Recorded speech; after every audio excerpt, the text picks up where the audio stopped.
Today's guest is Bill Rumble from the UK, who started practicing in 1987 and he started teaching in 1992. He is the founder of the Welsh School of Homeopathy, which is in its 27th year and still going strong. Bill is also a fellow of the Society of Homeopaths and practices in Swansea while teaching at the Welsh School, the School of Homeopathy in Stroud and the Irish School in Dublin. Bill has also taught internationally in the USA, Kenya, Ghana, Czech Republic, as well as Wales, Scotland, England and Ireland, and he recently taught a 3-month postgraduate course for Middle Eastern homeopaths. Bill has certainly challenged my thinking in today's episode with some very interesting concepts, and I hope you will find this episode just as fascinating as I did. Enjoy the show. Welcome to the Homeopathy Hangout, where we discuss all things homeopathy from around the world. And now my mum and your host, Eugenie Kruger.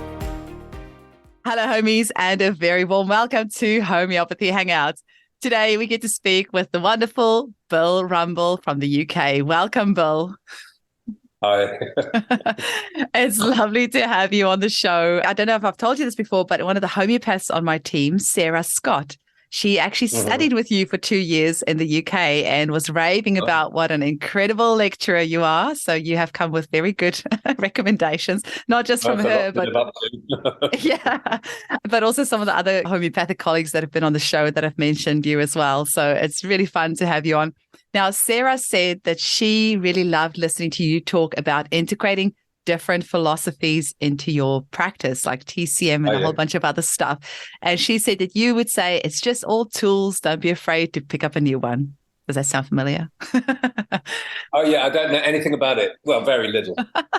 Well, tell us a little bit about philosophy. What is it that you enjoy about philosophy, homeopathic philosophy, other philosophies, and how do you recommend we integrate them all?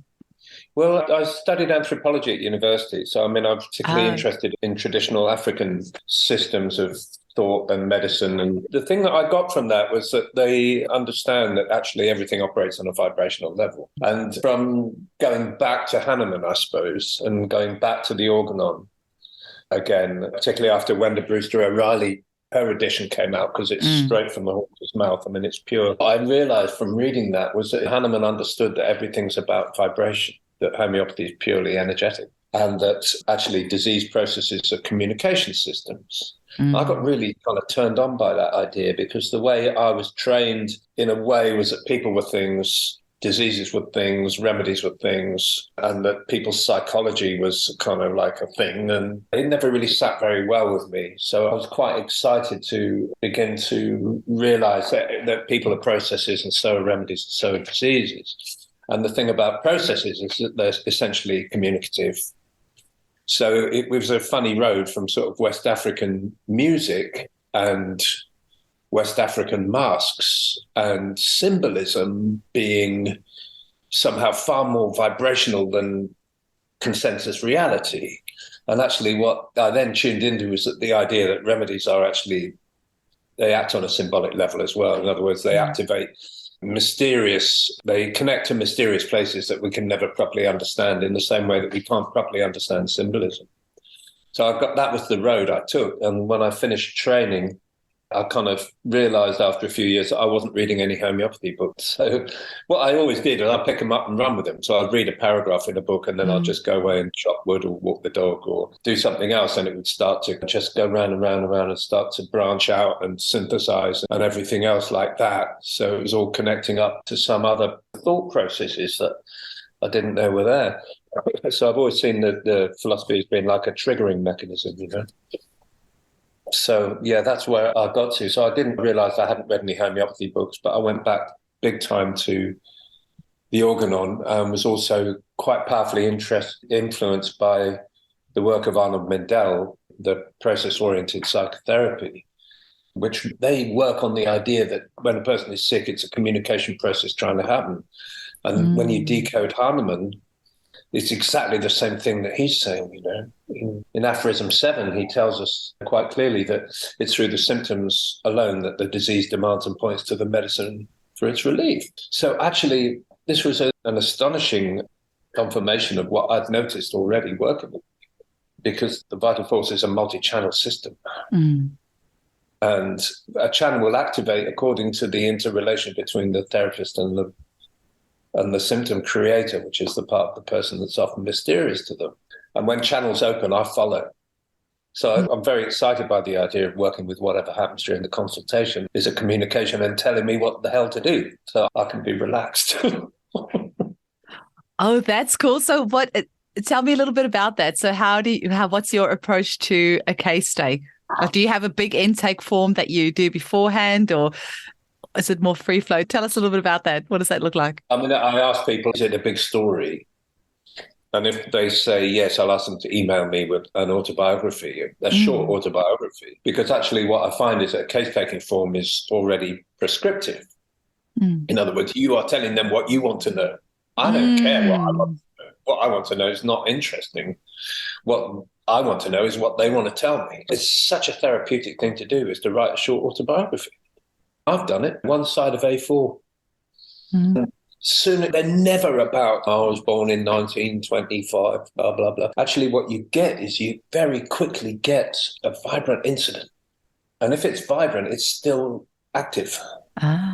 For example, working with people with trauma, if the trauma is dormant, you just don't go there. It's only if the sensations and feelings, if the sensations and feelings that are they're still active, then work with the sensation and feelings that the person's getting right now. You don't have to say to them, will you go back over the most painful thing that's ever happened to you, please? So that's kind of the idea of working with the vibrant information, but we don't decide what the vibrant information is. The vital force has two parts. There's the part that is suffering from the disease. Every disease has two parts, There's the part that's suffering from the disease. There's also the part that's giving it. And almost exclusively the part that's giving it is a mystery to the patient. It's unknown to them. So the way it communicates is through symptoms and signs. And I'm interested when something comes up with juice, when something comes up with a bit of energy, I find myself shifting my focus and actually saying it's like, listen, this sounds crazy. It's like I'm communicating with the symptom maker. And it takes out all the speculative, theoretical stuff. We're so big into theory and speculation, but really a lot of the time it's like allopathic medicine. We're prescribing on our idea of what's going on. That's allopathic. Even though we're using homeopathic remedies, we're actually speculating about what's going on and making it. And I don't want to do that. I feel quite passionately about the fact that this thing's been waiting to communicate for at least a lifetime, at least one, and however many more. And when you're simple-minded enough to go, who's there? It's like a phone's ringing and you say, well, who's there? It's like there's a stampede on the other side to give you the information you need. When Hahnemann talks about the unprejudiced observer, I believe he's really saying the empty-headed observer. And the empty-headed observer is analogous to the simpleton in the Grimm's fairy story. I like that position. I don't want to know what's going on. I want an adventure. I want to discover. And how do you, I mean, I'm intrigued in the autobiography that you get people to write, because I do have a questionnaire that I get people to write, but only because I want that healing process to start before they kind of come in. So because some clients will come in and they kind of, I feel like sometimes a lot of time is wasted because they didn't come with an idea of how they want me to help them. So I want to initiate something in them before they come and see me, so that when they come to see me, that they get the most bang for their buck, or we have the most valuable time together. Sure. So, but I like the idea of an autobiography because then it's initiated from their side. I don't like when we have to ask qualifying questions, because I want everything to come from their side so that it's just pure, unadulterated information. Sure. But some people, you do need to give that nudge. So when you say to them, write me an autobiography, do they just write whatever they want, or do you give them some sort of structure, or how do you do that? No, I don't give a structure, but one thing, I like timelines. So it's like, I want to see a map. Yeah. Because that actually helps me to position the process. Yes. Because you've got to have a container. The thing is, if you're working with vibrant sensation, which is what we're working with, you've got to have context. You cannot have... It's like music. Organ music is the context is buildings with tall ceilings. You can't play organ music in a nightclub. Yeah, I'm talking like church organ. So the context is so valuable. Some kind of timeline really works with me. I like linear and non-linear. I like it when time is linear time, but also unpredictable, non-linear timing. So yeah, I mean, a timeline is great. I would encourage people to give me a timeline of their issues, because then I've got something I can refer to as well. But what's most important is what comes up with energy, what comes up with vibrancy. That's all we work with. Hahnemann says in aphorism 153, the symptoms that are odd, striking, unusual, and exceptional shall be especially and almost solely, almost all you keep in view when you make a prescription is what's got the juice. The rest is just detail. It can help you differentiate. We're often working with students, so they're very excited to get away from the hodgepodge of so much information. And of course, computers haven't helped, because actually what you can do is you can put in 50 rubrics, and it's like giving a pen to a monkey. Eventually it'll write the complete works of Shakespeare. That's an exaggeration, but I like that analogy. But you have to just work with what's striking, odd, unusual, exceptional. And another way of saying that, because Hahnemann really understood, I think he was inspired, and I think what he's saying is work with what's vibrant and energetic now, during the consultation. Has there been a change in facial expression? Has there been a voice change? Has there been a sudden animation? Do you notice something going on? You know, when I was training, some teachers gave us the idea that we had to have some kind of an invisible boundary where we didn't incorporate our own signals.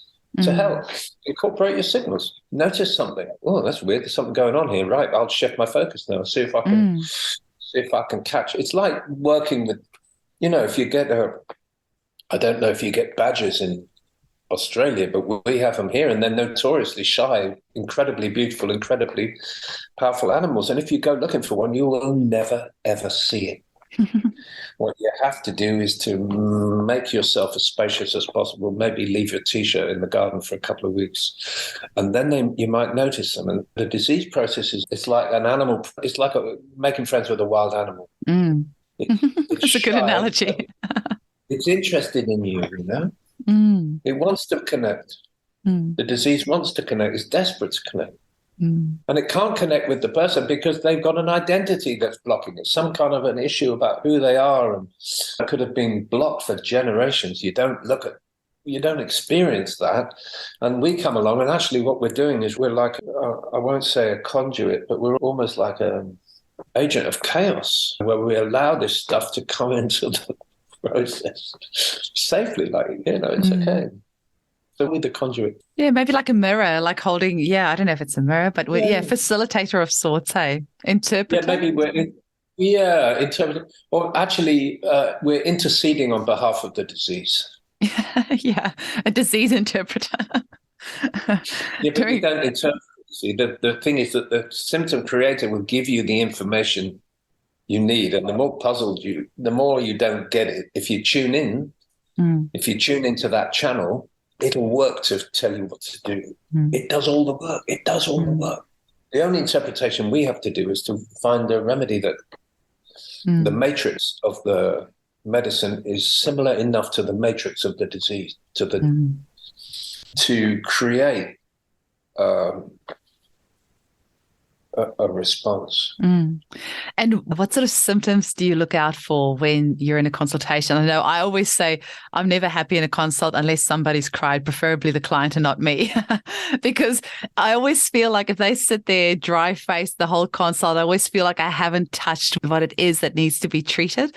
But when you see just the eyes just tearing up a little bit, it's like, okay, you've touched something that's probably where the healing needs to happen. But what sort of things do you look out for to know that the disease creator is speaking with you? Oh, I love this. I had a student about 2 years ago, and she was talking about a patient. She said, you know, the thing is, I can't get him to open up. Mm. And I said, well, why do you want him to open up? She said, well, because I need to find out where he's pain. I said, okay, you be him.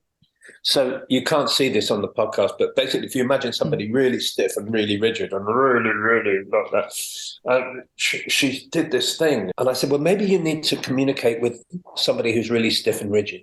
Mm-hmm. Do you see what I mean? Because actually, it's the stiffness and rigidity that you're going on. When I was working in California, I had a patient come in, he had dark glasses on and a great big bushy beard. And I said, how can I help you? He said, I've got allergic rhinitis. And I said, well, what? Can you tell me more about that? He said, yeah, my nose is blocked and sometimes I sneeze. And after a while, I realized that nothing was happening. And then luckily, I was able to get out of my analytical head. I noticed that he looked like, I don't know if you get them in Australia, but you can get these trick masks, which is a pair of glasses and a plastic nose and a beard. Yeah. I realized that the only thing I was connecting with was his nose. And I thought, wow, this looks like Thuya. I said, do you ever get a split stream when you go for a wee in the morning? He said, yeah, doesn't everybody? So do you know what I mean? It's like, I think it'll show itself in any form. It doesn't have to show itself in painful form. It can show itself as an environmental synchronicity, like sudden gust of wind blows the window open and the person goes, I love storms. I had a great, I was doing a case in school and the patient she was a carer, a social worker, single parent, exhausted, so exhausted. She'd never had a remedy before.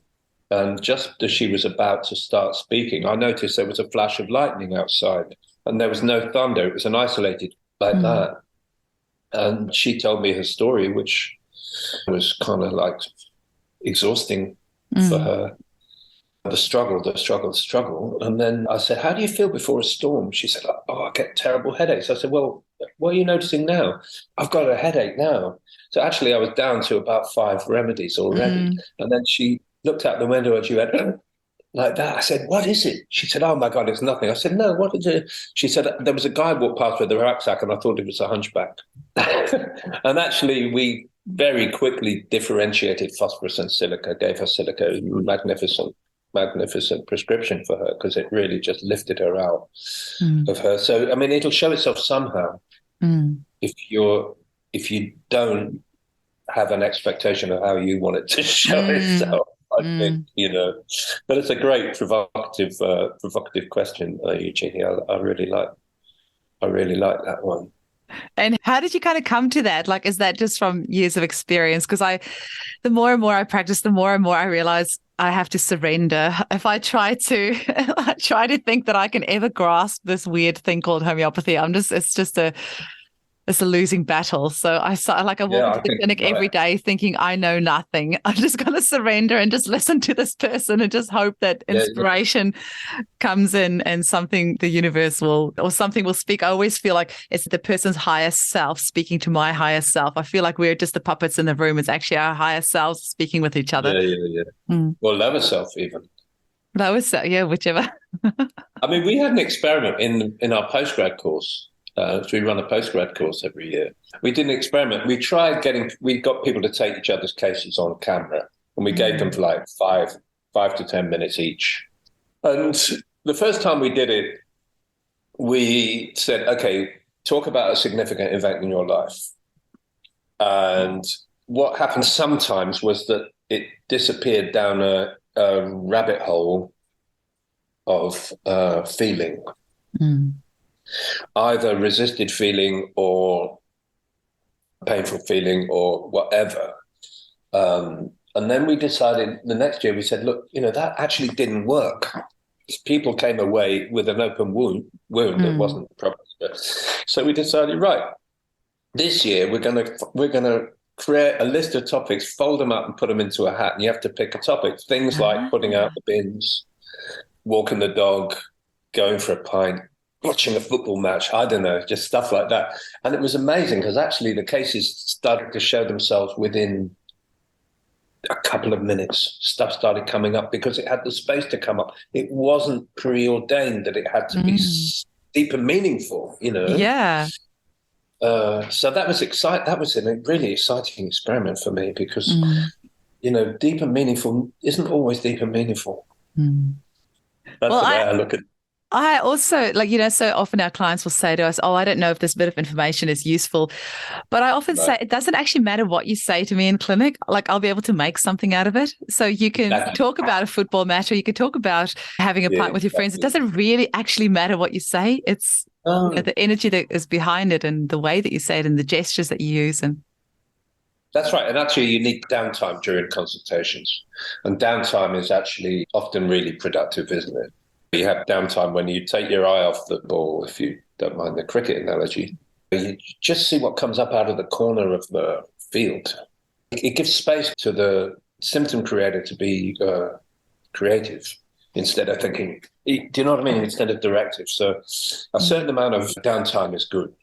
How was your trip here today? Or, hey, what do you think about that? When it goes flat, you can switch off. A bit like fishing. You go fishing. If you stand there looking at the rod, the rod and the line bobbing up in the water, the fish is going to be sitting there going, no way, man. Because there's no room for the fish. You have to allow space for the fish, you know. So it's exciting. It's exciting, playful, effortless, and doesn't involve thinking. When people say, I think, I'm usually fairly, accepting of where it wants to go, but we're not really interested in what people think.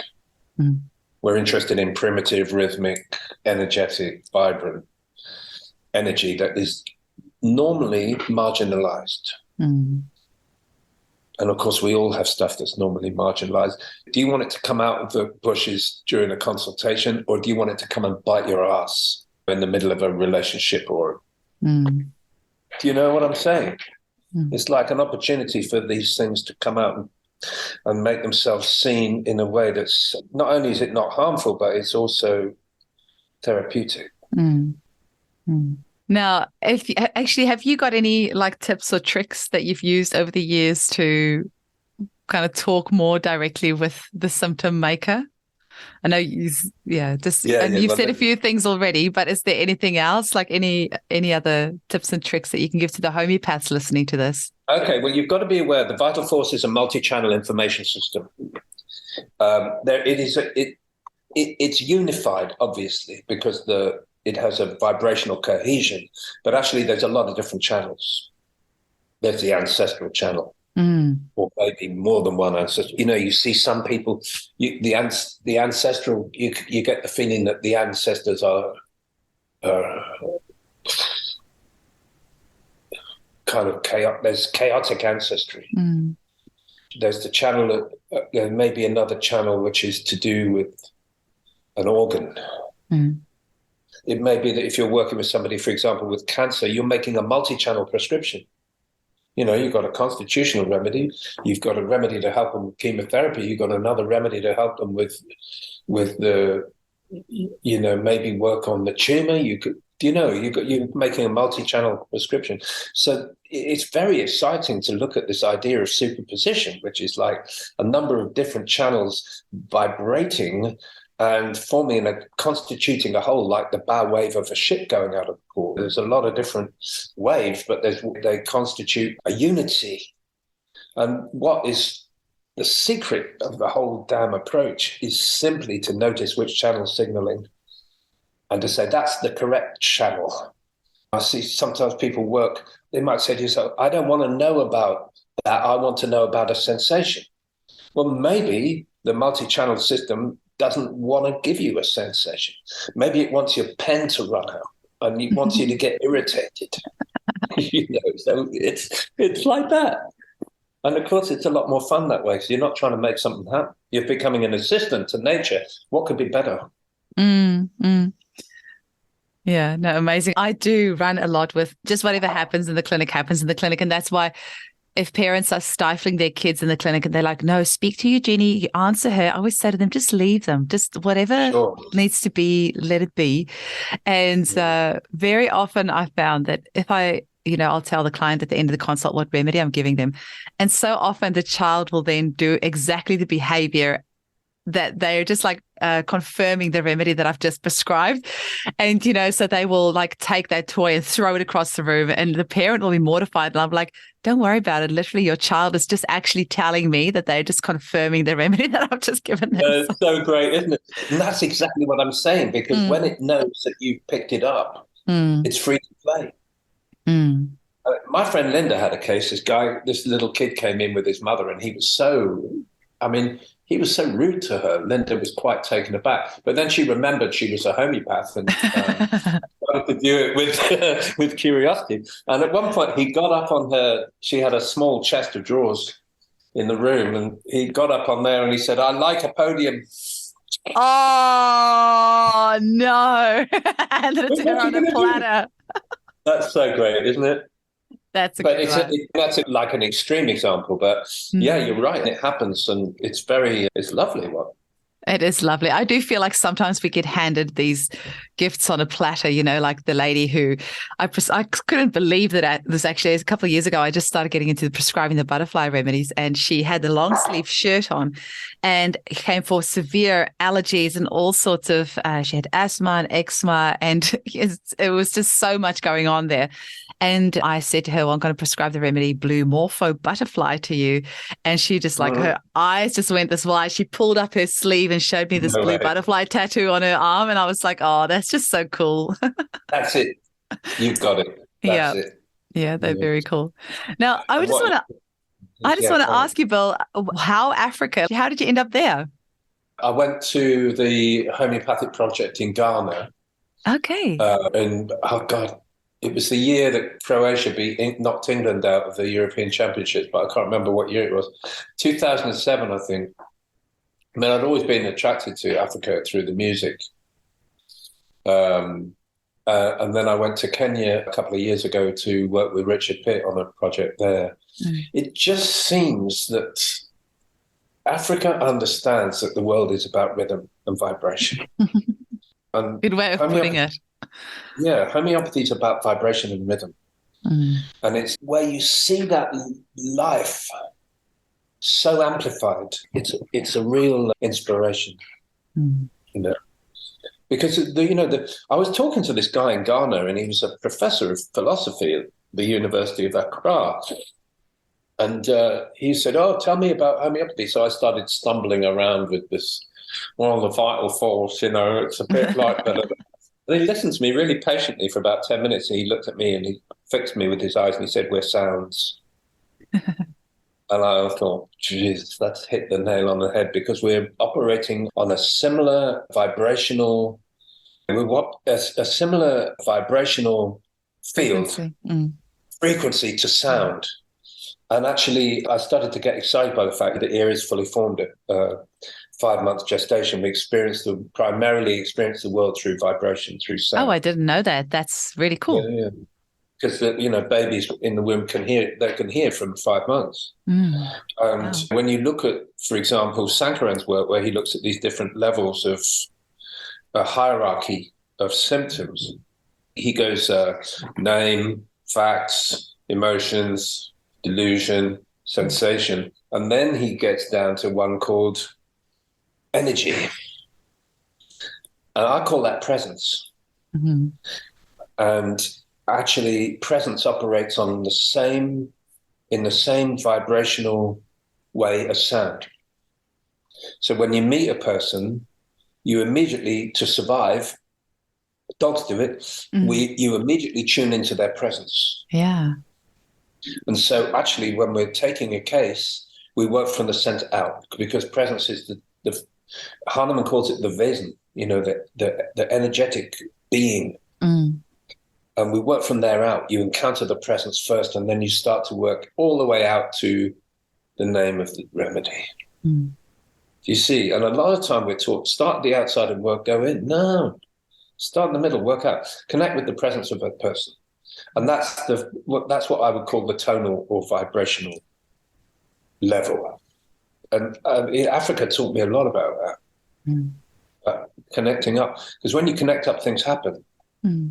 Speaking of connecting things up, I always start my podcast asking people, how they were first introduced to homeopathy. And somehow we've just had this wonderful conversation, and I still don't know how you were first introduced to homeopathy. You did say you started out studying anthroposophical medicine or anthropology? No, I studied social anthropology at university. Social anthropology. While I was studying, what happened when I was about 20, I lived in Southern Ireland, and a friend of mine lived in West Wales, and I was driving from the ferry going to London, and his girlfriend was staying with him, but she lived in London with her parents. And she said, "Oh my God, can you give me a lift to London?" I said, "Yeah, sure." So I got in the car and drove up to her mum and dad's house, and they had a really grand house on the Regent's Canal. I mean, it was a beautiful place. And she said, "Oh, come in, we'll have some tea." So I went into the drawing room, and there was a huge oak glass-fronted cabinet full of bottles with corks and copper plate script. And I said, "What are those?" She said, "Oh, they're homeopathic remedies. My dad's an amateur homeopath. He was also a QC, like a high court judge." I went, "Oh my God!" And they hit me with some kind of a wave of something. And then when I was at university years later, I was about 27.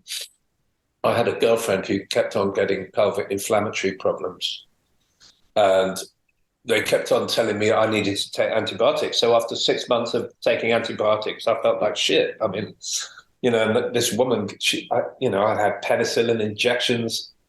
Oh, God, it was crazy. I said enough, because I got a bottle of antibiotics that said, no milk, no sunlight, no alcohol. They went down the toilet. I thought, hell with it. I'm not even sick, So I went to see a homeopath, guy called Peter Chappell in London. And Peter was an amazing inspirer. And I just went and sat with him for an hour. And when I came out of there, I knew, no doubt, that the seed that had been planted by those bottles had found a pathway. And luckily, my social anthropology didn't contradict it in the least. I was looking at magic and witchcraft in African cultures. They should have given you some recognition of prior learning for your homeopathic studies. Exactly. So, I just started training. I qualified in 87 from the School of Homeopathy, which was in Devon then, under Misha Norland. Yeah, well, I've actually just had deja vu, because as you were telling the story about giving your friend's girlfriend a ride and going in for a cup of tea, I'm like, where have I heard this story? But then I realized it's your video on the School of Homeopathy's website where you've told that. So for a moment there, I was like, what's going on? I've heard this. Where did I hear the story? And then I realized it was from there. Yeah. So that's how you actually graduated from there. So you studied with Misha. Yeah. I graduated how in wonderful. 87. At the same time, I moved back to Wales, which is where I came from. And I was blessed with the opportunity to go and work in California for 6 months. I was seeing like 20 patients a day, 6 days a week. Wow. And I realized that actually what was important was the process that goes on during the consultation, because there was no way in a million years I was going to go away and study those cases before I prescribe. And to this day, 90% of the time prescribe on the spot. So necessity has been the mother of invention, and I've started to value more and more rapid cognition, signals, communication. The idea that the disease is demanding a medicine, not that I have to be smart to somehow work it out. I have to say I'm very grateful. Like my first 2, maybe even 3 years of prescribing, I would easily take 5 or 6 hours after taking a case to, go read up on that case, analyze it. And then I went through a period of just like, you kind of go around in circles. It can be so hard to prescribe. And then I just thought, I can't do this. And so I also prescribe on the spot easily 95% of the time. Nobody walks out without a prescription. And I will often, if I'm not 100% sure, I'll at least give them like a bowel nosette or a tissue salt or something but everybody walks out with something out of my clinic. And then I might, if I need to after that, but 90% of the time I'd say I don't change that prescription, because you get to a place where you realize that you could really spend all day on this case and you're not going to be able to help people if you do that. But 20 clients in a day, that's certainly going to Well, that force you was to in prescribe on America, the yeah. spot. Mm, I don't do that now. mm, But, it's about paying attention to the signals, yeah. really, rather than thinking you have to be clever. Yeah. And you also founded the Welsh School of Homeopathy in That's right. 1995. Yeah, Yeah. drove you to do that? Oh, well, okay. So there was this guy called Adam Martander, who's dead now, bless his soul. But he ran a college in England, and he decided he wanted to start one in Wales. And so he kind of like got about 20 people lined up, got me lined up to teach. And so it turns out actually Linda as well, he got lined up. And then I didn't hear from him. And it was like, I'd turned down work in London and Dublin and all those other places. And this was in 1990, early 95. So I rang him up. I said, what's going on? He said, I've changed my mind. I said, well, that's great, isn't it? Thanks for letting me know. He said, well, why don't you do it? And I said, yeah, okay. So he sent me all the phone numbers of the people that were interested, and that we met up and started the school, which for me was a wonderful way to do it because it meant that we were all in it together. And I've always had that, the whole thing's about community. And, I would never presume to see a pyramid hierarchy in the school. We're all adults. We've all survived till this age. It's a victory just to be alive. And people have extraordinary experience. What I'm interested in is how can you make that experience valuable and useful in your practice? So, if you've spent a couple of years living rough, that's fantastic. I wonder how that could be useful to you. Somebody who's had chronic disease for years, how can that be useful to you now? Always working with what's there. And it's been hugely successful, and we've got an amazing community. And, I feel blessed to have made so many friends really, over the years, And it's amazing friendships because it's people that just look at life in a different way. It's just, that like-minded community. Sure, exactly. Yeah. We've got something in common. Yeah, absolutely. So, and what do you enjoy about teaching? Like, I hope you enjoy it because you're still doing it after all these years, but what do you enjoy about that? I like performing. I like showing off in public. I'm very shy. Nothing wrong with that. I'm quite shy, really. But yeah, I like performing. Well, it makes it more fun learning from somebody who likes performing and who likes to have a little bit of fun, and makes it more memorable. That's for sure. Yeah, I've got a streak in me. I like to be provocative and a bit disruptive as well. So yeah, it's a place where I can be maybe a little bit naughty in the best possible sense. Whatever. Yeah. Mess about a bit as well. But there are certain things that we need to be clear about in homeopathy as well. The importance of rigorous case management, all those things, clinical skills. I'm on it. I believe in that stuff. It's not random. Our amazing homeopathic ancestors gave us so much. They gave us their lives.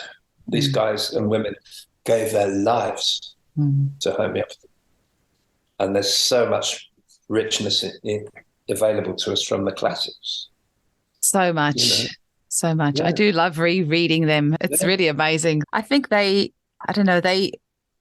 could treat so many more different things that we in Australia certainly are not supposedly allowed to treat. And I guess they were trailblazers. Hey, they left some wonderful work behind for us. And I mean, we've certainly got loads of trailblazers these days as well. Just, so many of the guests that I've had on the show that are just flying the flag of homeopathy so high and, challenging the status quo of what we believe is possible with homeopathy and just pushing the boundaries so much.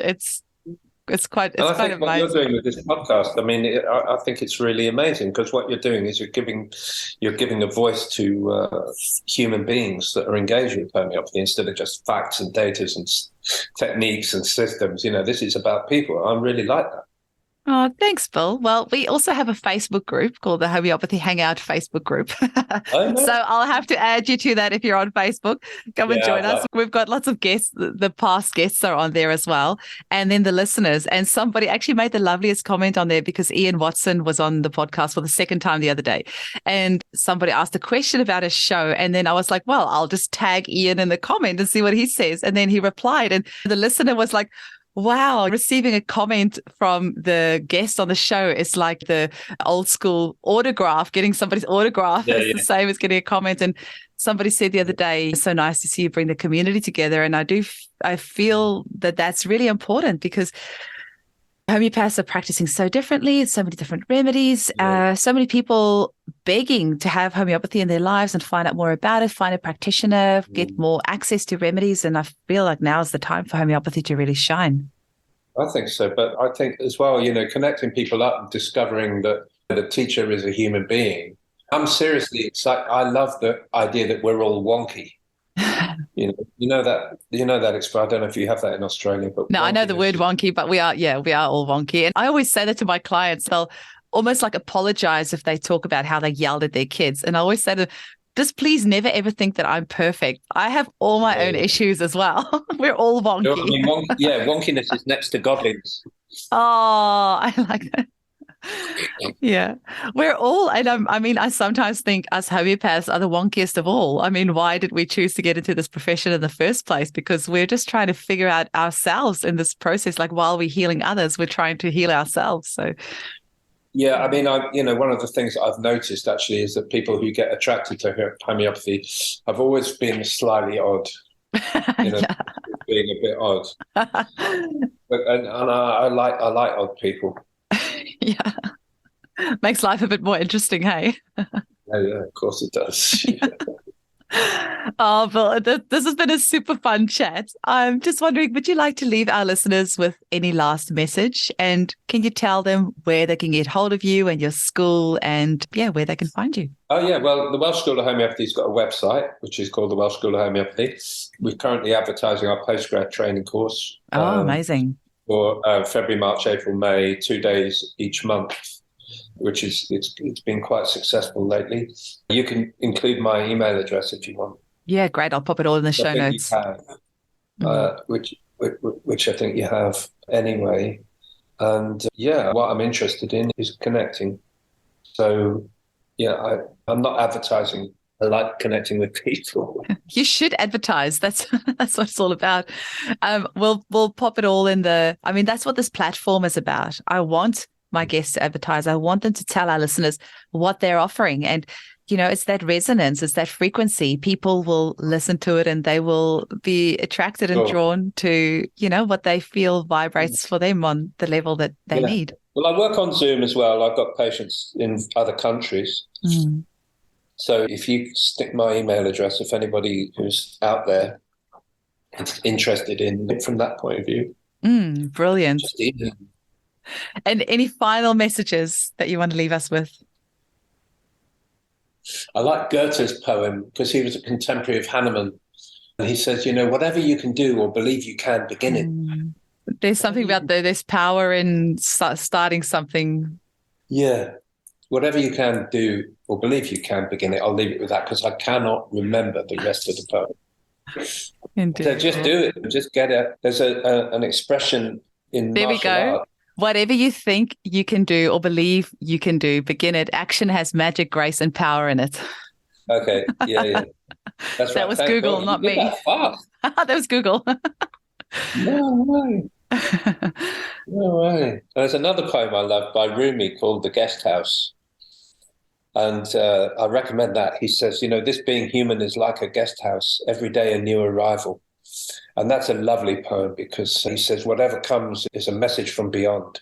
Good things, bad things, whatever comes to you in your life, welcome it as a teacher. I think that's a lovely way of looking at things. Certainly makes life a little bit easier if you can see the good and the bad as a teacher. And not as it's something out there trying to get you. It's painful, but, there's no such thing as a free lunch, is there? It's get hard sometimes. But Well, Phil, it's been super fun chatting with you. I love your Thanks, charisma. Gina. I've enjoyed it. I've And enjoyed it. thank you so much for your time. And yeah, we'll definitely be in touch. Let me know when it comes out or whatever. Will do. Have a great day. Really nice to meet you. See you. See you.